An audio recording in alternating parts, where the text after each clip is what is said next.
Boa noite a todos. Estamos aqui com a Escola da Fé, o curso de Missões Mundiais. E hoje é a aula do módulo 1. Nós vamos estar ministrando a aula sobre plano de salvação e evangelismo. Então, para início desta aula, nós vamos orar e vamos estar lendo a Bíblia. Senhor, eu te dou graças, porque o Senhor é bom, o Senhor é a fortaleza no dia da angústia e conhece aqueles que confiam no Senhor. Naum 1:7. Deus, que esta fé, esta confiança possa ser real nas nossas vidas. Não apenas, Senhor, de palavras, mas de atitude, Senhor. De vida com o Senhor. De crer no Senhor, que é o Deus do impossível, Deus maravilhoso, único e verdadeiro Deus existente. Nós te rendemos a honra, a glória, o louvor, a adoração. E te peço, Deus, em nome de Jesus, que as nossas mentes estejam cativas à mente de Cristo Jesus, repreendendo todo espírito de perturbação, de engano, tudo que não vem do Senhor, para que nós possamos, nesta hora, estar firmes com o Senhor e percebendo tudo que o Senhor quer ministrar para nós nesta noite. Eu que te peço e te agradeço no nome de Jesus. Amém. E graças a Deus. Então, nós estamos com duas matérias, que é plano de salvação e evangelismo, que elas são muito interligadas, elas se complementam e elas são irmãs gêmeas, por assim dizer. E nós vamos começar hoje à noite pela aula de plano de salvação.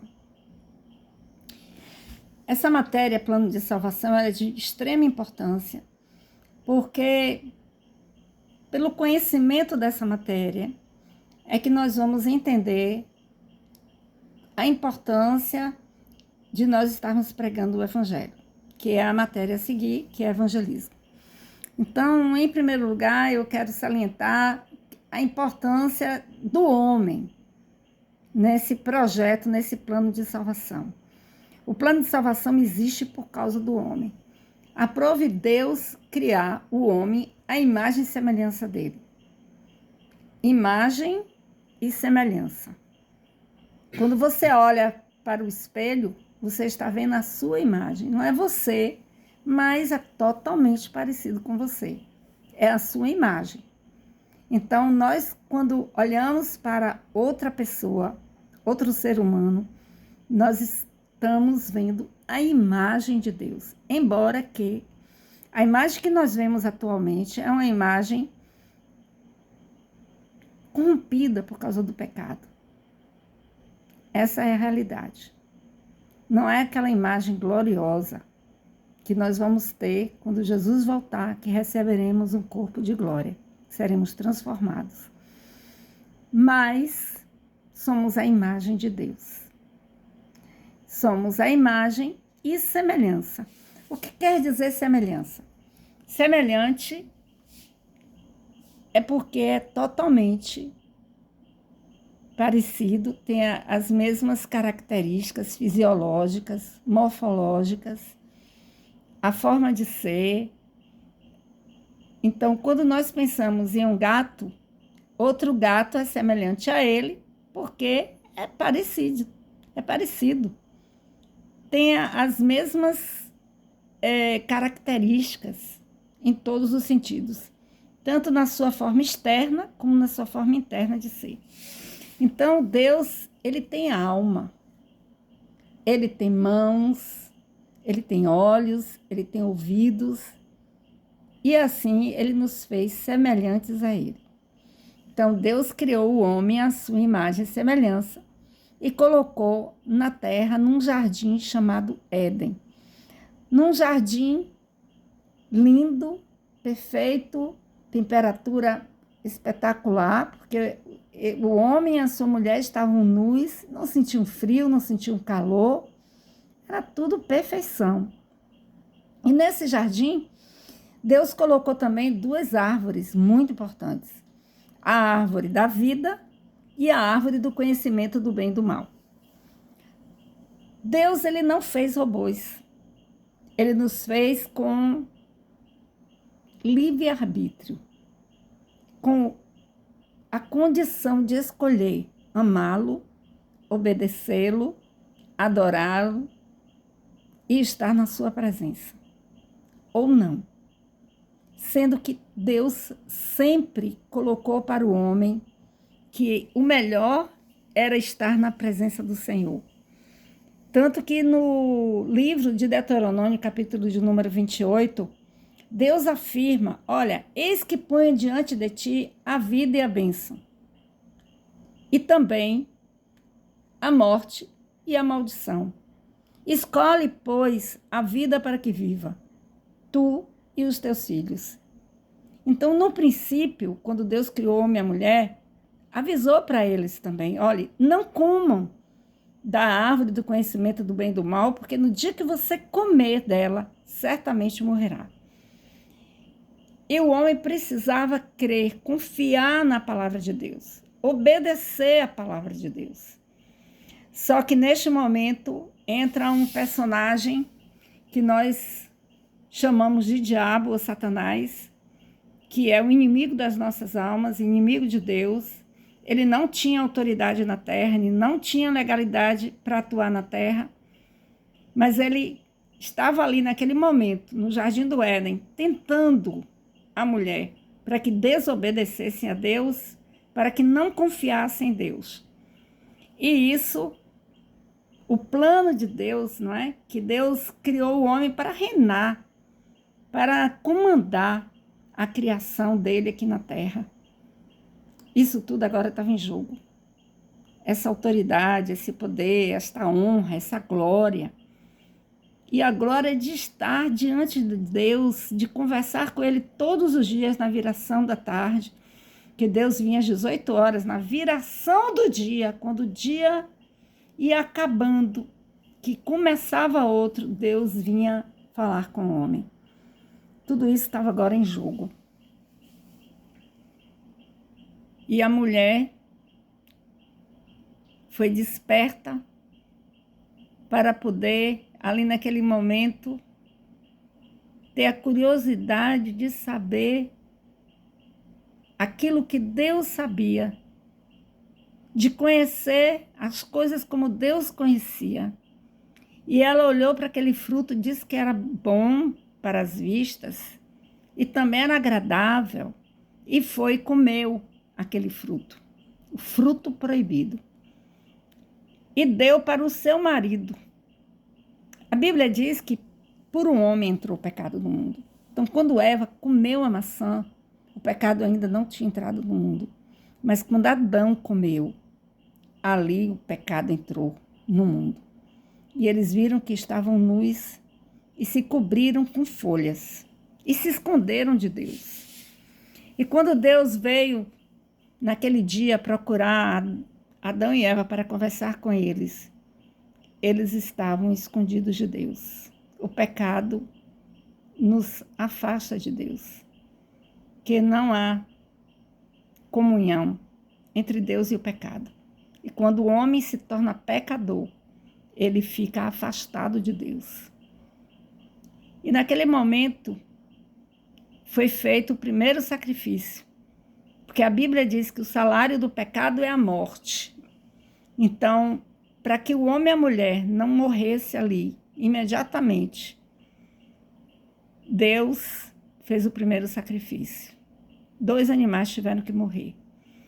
E no lugar daquelas folhagens que Adão e Eva tinham colocado, Deus cobriu eles com a pele daquele animal, dos animais que foram mortos, ali no Jardim do Éden.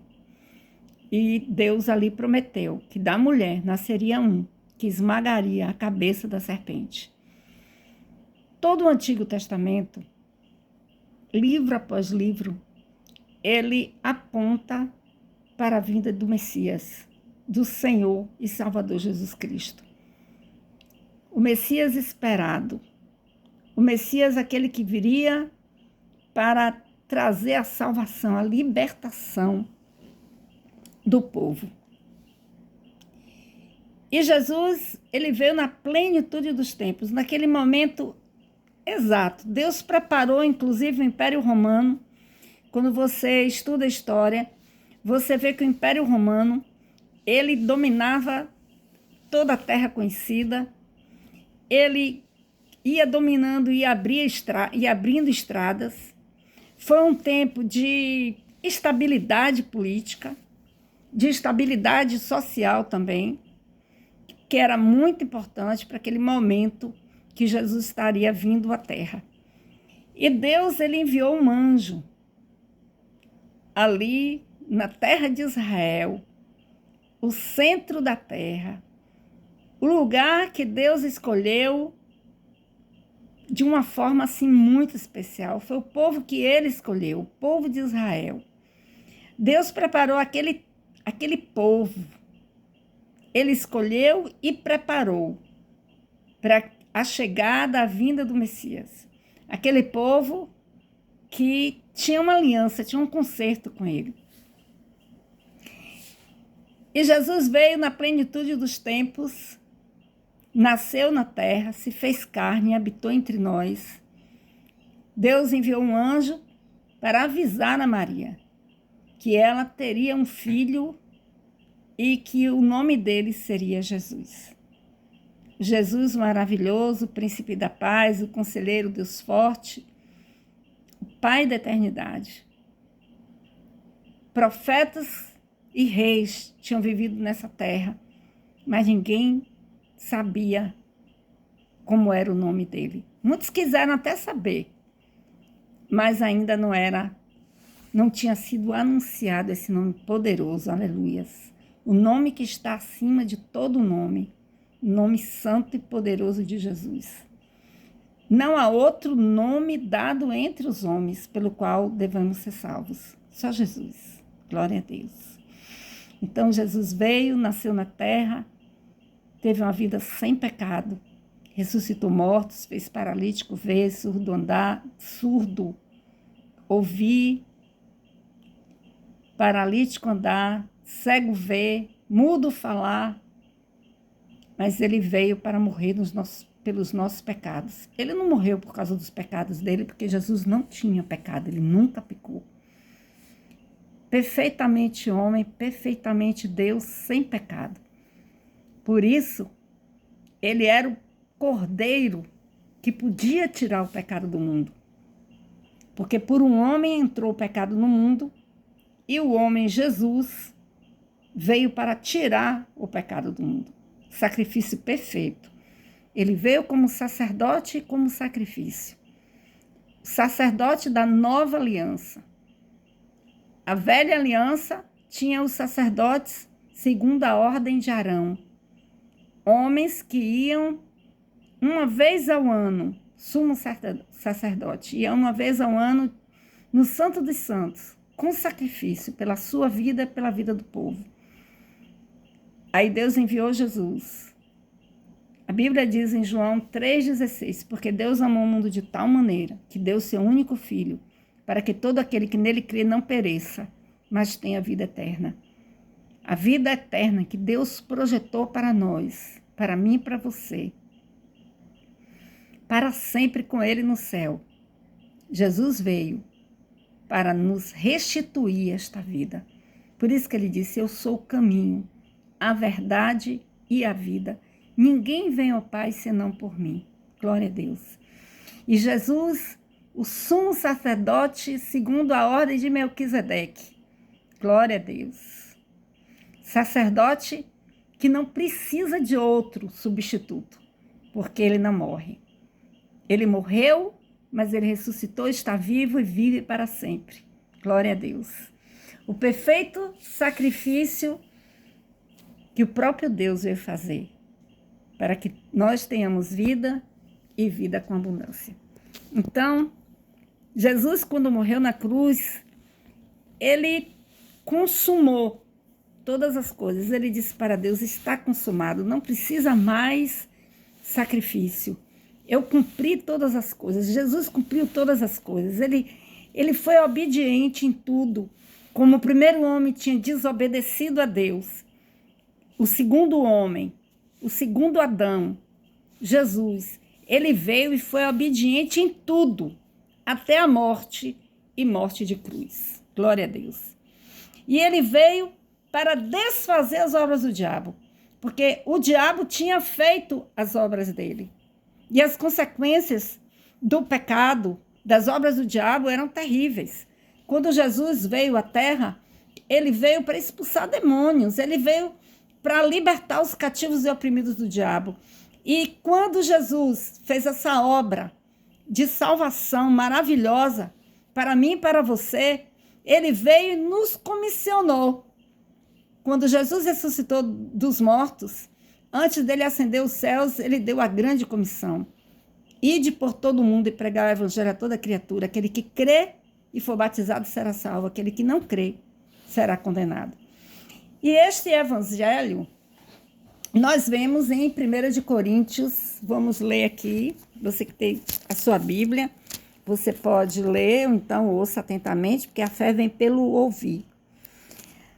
1 de Coríntios, capítulo de número 15, de 1 ao 4, diz assim: também vos notifico, irmãos, o evangelho que já vos tenho anunciado, o qual também recebestes e no qual também permaneceis. É o apóstolo Paulo escrevendo à igreja de Roma. Desculpe, à igreja de Coríntios. Então, ele diz: pelo qual também sois salvos, se o retiverdes, tal como vos tenho anunciado, se não é que crerdes em vão. Porque primeiramente vos entreguei o que também recebi, que Cristo morreu por nossos pecados, segundo as Escrituras, e que foi sepultado e que ressuscitou ao terceiro dia, segundo as Escrituras. Então, o que é o Evangelho? Qual é o Evangelho que Paulo pregava? Paulo diz que é este Evangelho que ele pregava. Este Evangelho, também vos notifica, irmão, o Evangelho que já vos tenho anunciado, o qual também recebestes e no qual também permaneceis. Então, é este Evangelho. Qual é o Evangelho que Paulo pregava? Ele diz assim, porque primeiramente vos entreguei o que também recebi. Então, Paulo pregava aquilo também que ele tinha recebido. E o que foi? Qual foi esse Evangelho? Que Cristo morreu por nossos pecados, segundo as Escrituras, que foi sepultado e que ressuscitou ao terceiro dia, segundo as Escrituras. Este é o Evangelho de Deus. Esse é o Evangelho que tem poder para a salvação. Aquele que crê será salvo, o que não crê será condenado. E este Evangelho, ele tem um versículo que ele é muito importante, que ele complementa essa obra de salvação de Deus nas nossas vidas, que está em Romanos, capítulo de número 10, versículo de número 9. Essa carta, essa epístola, Paulo escreveu aos cristãos em Roma. E diz assim esse texto: a saber, se com a tua boca confessares ao Senhor Jesus e em teu coração creres que Deus o ressuscitou dentre os mortos, será salvo. Então, para a salvação, há duas condições: confessar com a boca que Jesus Cristo é o Senhor e crer com o coração que Deus ressuscitou Jesus dentre os mortos. Então, quando você confessa com a boca, porque a palavra tem poder, nós temos que ter muito cuidado com o que nós falamos, porque nossas palavras, elas são poderosas para trazer existência aquilo que não existe, como Deus fez todas as coisas com a palavra. Trouxe existência aquilo que não existia. E haja luz, e houve luz. Então, a nossa palavra, porque nós fomos feitos à imagem e semelhança de Deus, então a nossa palavra tem poder de gerar vida ou morte. Então, nós precisamos vigiar muito aquilo que falamos. Em Romanos 10, 9, nós vemos essa manifestação, a importância que há nas nossas palavras. Se, é uma condição, se com a tua boca confessares ao Senhor Jesus como Senhor e em teu coração creres que Deus o ressuscitou dentre os mortos, será salvo. Então, nós confessamos com a boca, mas precisa de crer, precisa da fé. A Bíblia diz que pela graça sois salvos por meio da fé. Então, graça é favor imerecido. Nós não merecíamos.